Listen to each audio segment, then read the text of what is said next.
Hi, welcome to the Market Alert for Friday, the 14th of November 2014.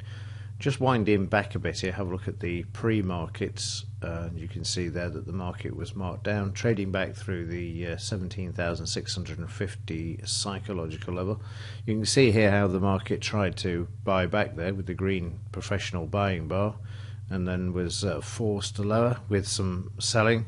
And the volume is higher, so it's definitely selling around. Then we see the market being supported, but then it drifts down to the previous day's high where it finds support. The market opens, we see the buying come straight into the market, followed by a second consecutive buying bar driving through the 17,650 level. Bit of profit taking there with some selling, and the reason that's profit taking and not a continuation of selling is because we then see further buying coming into the market.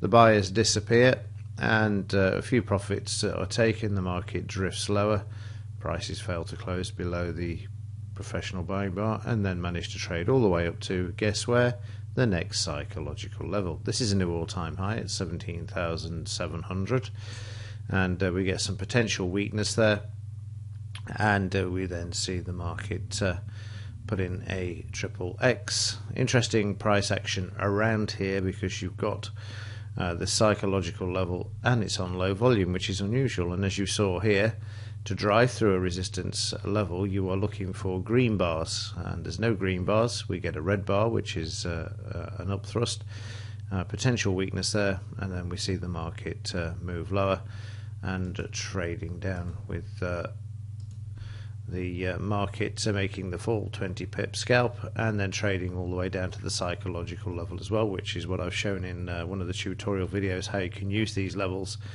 to as a profit target in order to maximize the profits, which I did the other week. So down to the psychological level, instead of the 20 pips there are 33 pips in this trade. Just going back to these bars, I'm still working on the presentation, nearly completed that and ready for recording, so you'll be able to read these bars and know exactly what's going on in the market with regards to the professional traders there. And again, combined with the psychological levels, these do give you great trading opportunities. So then we see the market in the evening trading sideways. It starts to round over. This is another thing that you will see in the market. When the market's already gone short and it bounces on low volume, you can see there incredibly low volume, but it's starting to round over. It starts off up and then rounds, and then we see the market drop through the 17,650, and this is another tactic as well. Instead of actually driving through resistance, the market will gap through it, jump over it or jump below it, and then you see the selling come in, and they try to buy the market back at the previous day's high. Again, the market is slammed through this, like we saw in the pre-market. The market's tested, there's no further buying, so the market is the selling resumes, and then we see the market tested once more down at the previous day's low, and then the market is brought back and we get the buy signal there.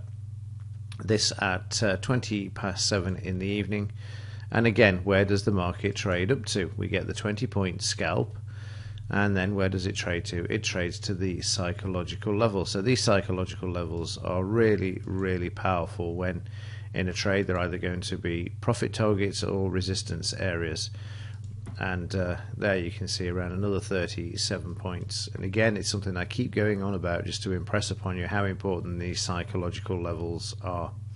And again, this is too late in the session because the spread alters from 1 pip to 3, but again you can see that the entry price would be below the psychological level, and then you see the market just drifting down there to the scalp area late on in the electronic session there. So this one not valid, but certainly 60 points using the psychological levels on both of these trades. That was more on the table, but that's a very realistic number of points for yesterday because of those psychological levels, how you can actually use those to as a secondary profit target or as a main profit target.